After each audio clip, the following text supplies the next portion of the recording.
Hello guys, in the previous video we saw the overview and the introduction to Python, and now we shall see the installation part. First we'll be installing Python and then we'll install Pycharm. So first let's go to Google and then type download Python. So this is the official website.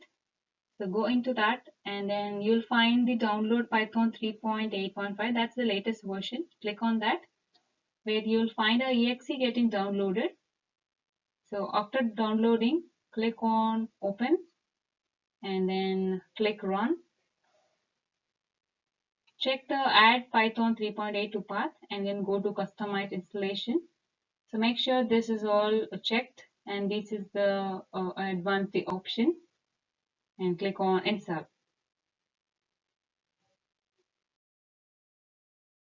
So it is getting installed.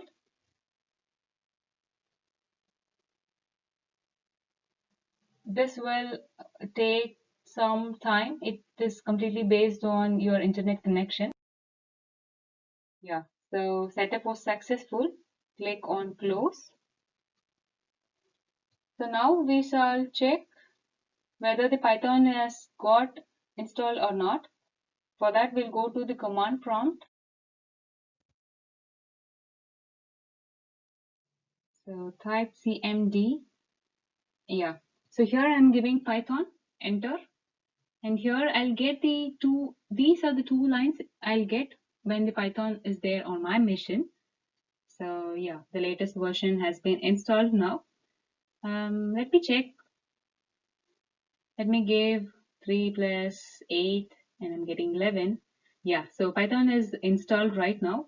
I don't want to continue here. So I'm giving exit. I'm exiting. Now we shall see how to install Pycharm. That is one of the most widely used IDE for Python. So for that, let me go to the fresh page and then type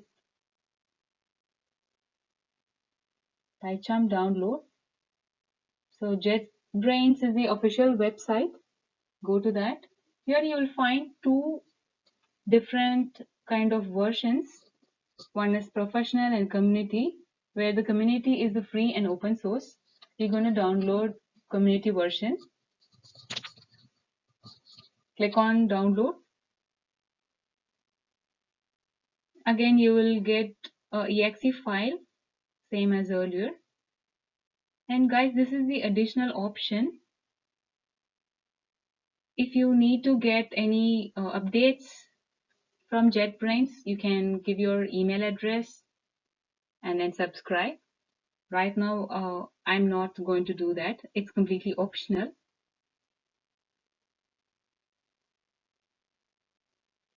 So it is getting downloaded. And post download, we shall run like same as earlier. Click open and then run.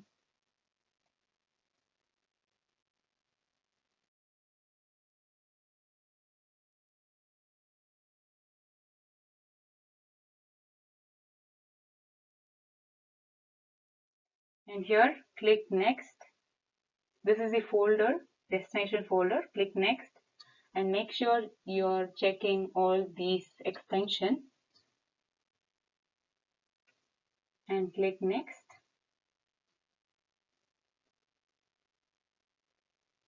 Click install. So Pycharm is getting installed.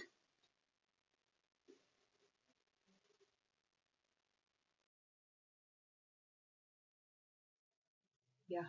So right now I don't want to reboot it. I want to reboot later. So give finish. And Pycharm is got installed and even the Python is also installed. So now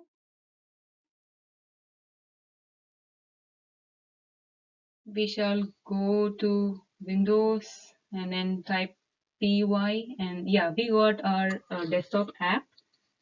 Click on that.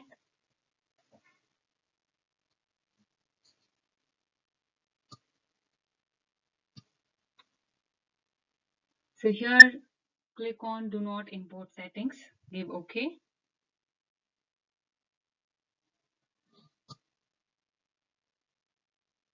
And you will get these basic things that you want to select. First thing, you got set your theme. You can set it to light, you can set it to dark. So I personally like dark, so I'll give dark. And then next, these are the additional plugins that Pycharm is offering. So right now we don't need that, and I'm going to directly click on start using Pycharm.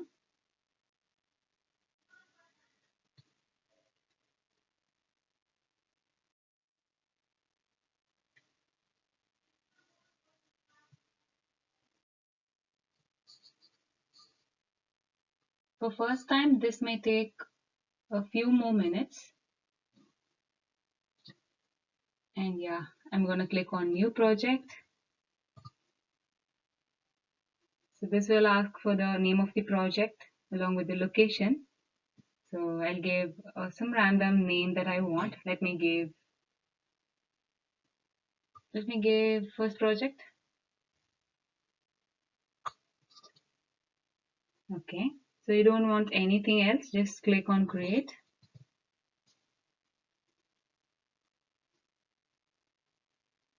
So the first project that we have created, that will be loading in another few minutes. And this is some of the unique feature where we'll get a tip of the day every time you open Pycharm, where it will give you some tips.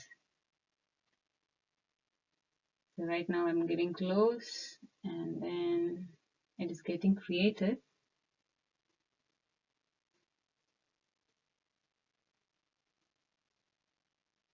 And yeah, so for the first time, this may take a few seconds more than usual, but it's quite usual.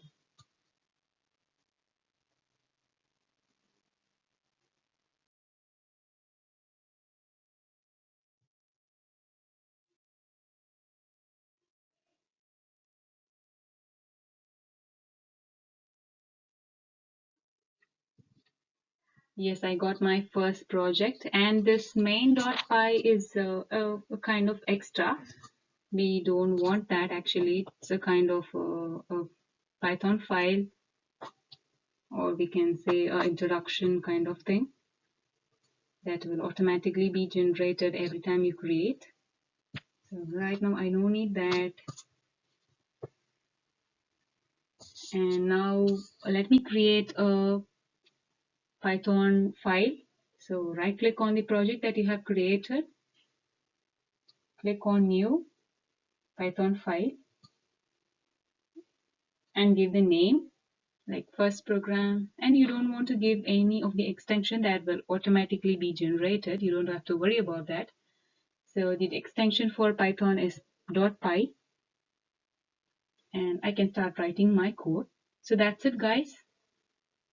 Maybe I can try out a small program for you, a kind of a basic program called as print, and inside that I'm printing it something like hi everyone.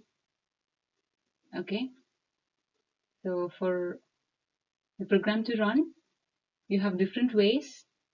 One such is right click on the folder name, the project name, run first program, click on it,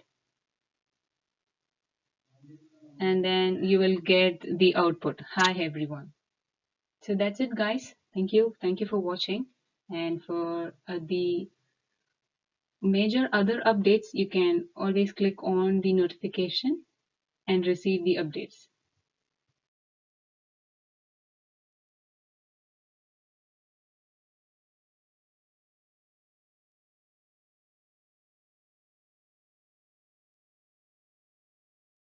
Thank you.